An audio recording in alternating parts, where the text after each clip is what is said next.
All right, everybody, welcome back to the #1 television program in the history of the entire universe. I am Brian Lee Durfee, author of The Forgetting Moon, The Blackest Heart, and The Lonesome Crown, all three books published by Simon & Schuster's Saga Press. Today I'm going to be reviewing The Shadow of What Was Lost by James Islington. I believe that's how you pronounce it, Islington. This is book #1 in his Licanius trilogy. Now, I have reviewed a James Islington book on my channel before, and that was, it's over here, I've got it, The Will of the Many. So if you want to watch my review of this book, you can just type it into your YouTube search bar, it'll come up. It was a good book. And now I decided to try his other trilogy that's very wildly popular. I mean, I remember when this one came out, because specifically it came out about the same time my debut novel came out, The Forgetting Moon. And this one became wildly, popular. One day, James Islington was just a regular guy.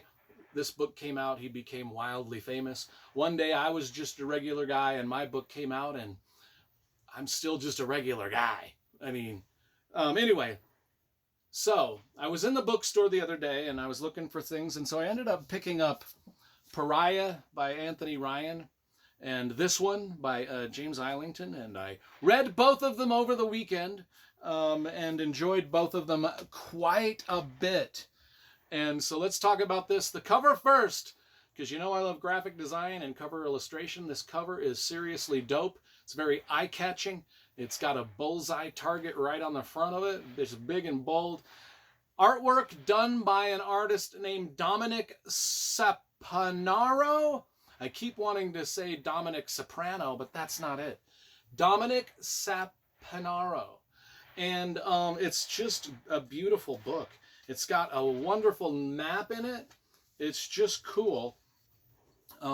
In fact, it's white. I don't often see books with just all white, and I dared not touch it. I was like, I'm going to get fingerprints all over this. It's going to get dirty and look like horse shit on my shelf. So I almost was like wearing gloves. I would wash my hands and then put on medical gloves just so I didn't mar up the cover. It's almost like holding a little jewel. In fact, I was like, I'm holding like this book is so cool, just the aesthetics of it. I'm like, I feel like I'm holding like a bag of diamonds or something. I can't look around here. I got to keep my shit together. I'm going to ruin it. So anyway, I read this very carefully. So what is it about, you say? Okay. Many of you have probably already read it. It is one of the more popular fantasy series out there. So maybe you're watching this because you've read it already and want to see what I think.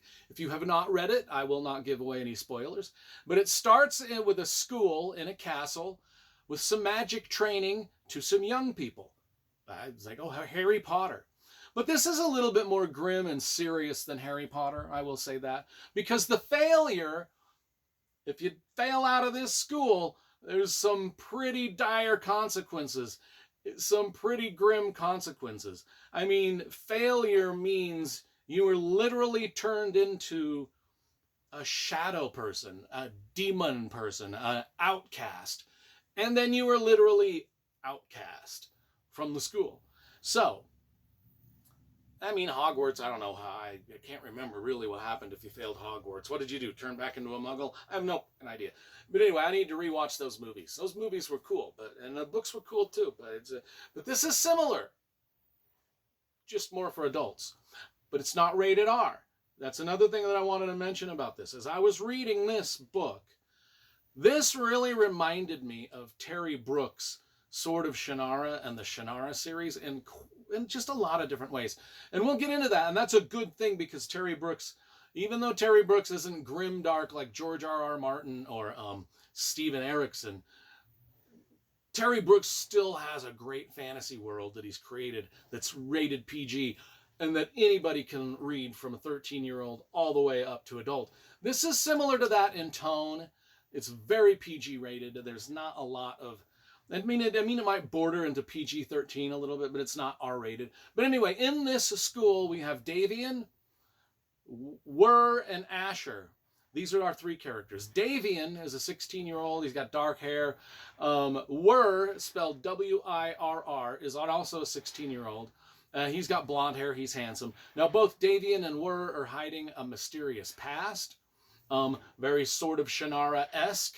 Asha, the 16-year-old, she's a blonde girl. She is their friend. They're kind of like the three friends in this school. And as we discover them in this school, we get to see their inner workings of their relationships as they move about through this castle, this magic school. We get to meet a lot of other characters, and the world building is layered into this very expertly by James Islington. And I was just literally thinking, oh my gosh, this is giving me the feelings that I first felt because The Sword of Shannara was the first novel I ever read as a kid that really hooked me into reading, and I was like, okay, this is giving me those type of vibes. I'm getting that same kind of little adrenaline rush because there's sort of beats in this story and steps of this story that really reminded me of The Sword of Shannara. And but anyway, these kids in this school, they are called the Gifted. And if you don't belong to the school, if you're just out in the fantasy world, you're really mistrustful of the Gifted. In fact, nobody really likes the Gifted. They don't like the magic using kids. I'll read the back of it just to give you a brief idea of what's going on in this book, and then I'm going to talk a little bit more. It has been 20 years since the godlike augurs were overthrown and killed. Those who once served them, the Gifted, were spared only after accepting the rebellion's 4 tenets, which vastly limit their powers. Davian suffers the consequences of a war lost long before he was even born. When he discovers that he wields the forbidden power of the augurs, he sets into motion a chain of events that will change everything. To the west, a young man whose fate is entwined with Davian's wakes up in a forest, covered in blood and with no memory of who he is. And in the far north, an ancient enemy begins to stir. So we get some other characters that come into this book, like Caden and Elsith. Elsith kind of arrives at the school towards the beginning. She's a mysterious... this guy is a mysterious Al-Anon type figure who explains the dangers of the world to Davian. And as he's explaining these dangers to the world to Davian, we're learning a lot about the world, kind of like how Al-Anon did that with Shay and Flick. He asks for Davian's help, but of course mystery and betrayal abound. The characters flee, different things happen. I won't tell you why, but the characters flee, they're separated, they're going on quests with mysterious strangers that we meet. There's mysterious swords. There's even more mysterious motivations of all the characters. There's kind of like a Strider character that kind of comes into play and it's set up even just kind of like the scene in The Prancing Pony and Lord of the Rings, where some of our main characters are in a tavern and there's a mysterious person watching them from the shadows. I do know that, I feel like, and I could be wrong, I think that James Islington was playing off a lot of these scenes that were from other books and different tropes that were from other books.